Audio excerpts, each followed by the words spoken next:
In this module, which is part 3 of the security overlay of the enterprise, let's look at some general security design principles which are important, which network designers, network administrators, and security managers should implement.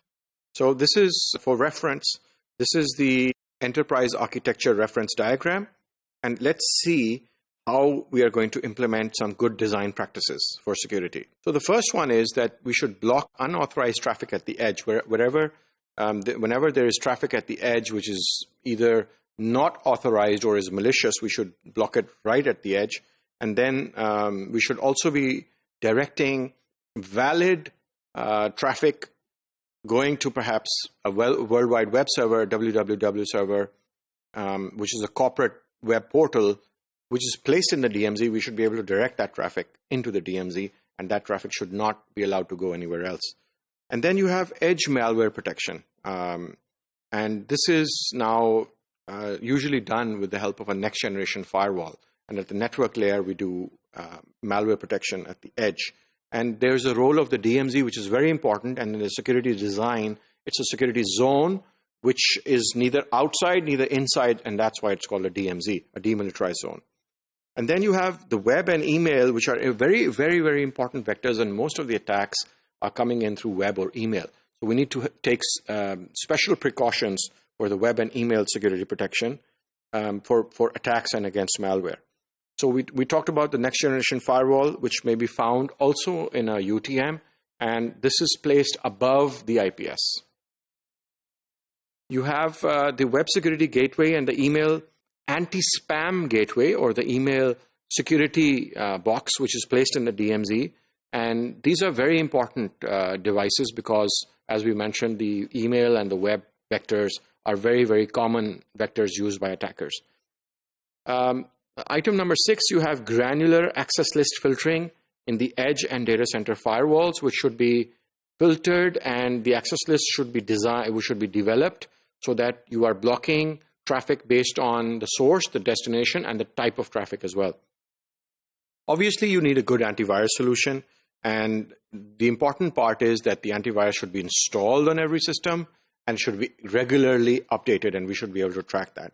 And then you have monthly vulnerability management scans. And there's various frequencies which organizations adopt.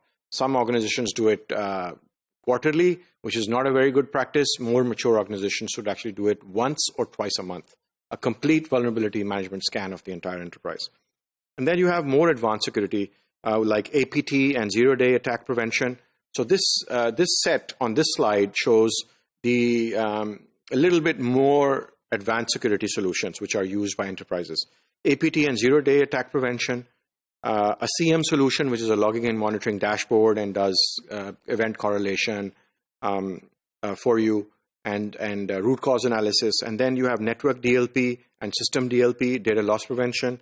You have network admission control, the host intrusion prevention system, which is bringing the IPS functionality to the server, and the web application firewall, which is protecting the web server from attacks. Not the web traffic, but the web server from web attacks. And then we have the third category, which is the even more advanced security, which you see on this slide. Even more advanced security solutions like network forensics, which is like a CCTV camera on the network and will record all the events and the traffic, and you can play back the kind of the network traffic that has been gone through. And then you have host-based APT or indicator of compromise solutions, which will pick up data from systems and send them to a server and will pick up indicators of compromise in an attempt to detect advanced persistent threat attacks. And then you have identity and access management solutions, which are very expensive normally. Privileged identity management for managing the identities and the workflow and the life cycle of privileged users and the roles that they are given and their passwords.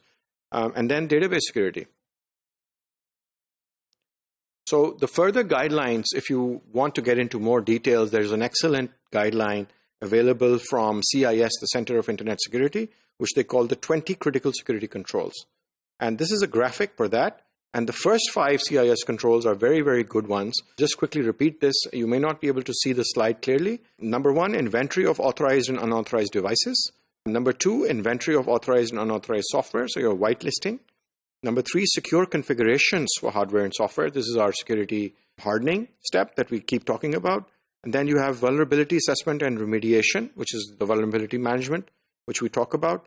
And then controlled use of administrator privileges, monitoring and controlling the administrator privileges. So these are the CIS controls, and these are very, very good, effective guideline when you want to get into security engineering and want to further strengthen the security of your network.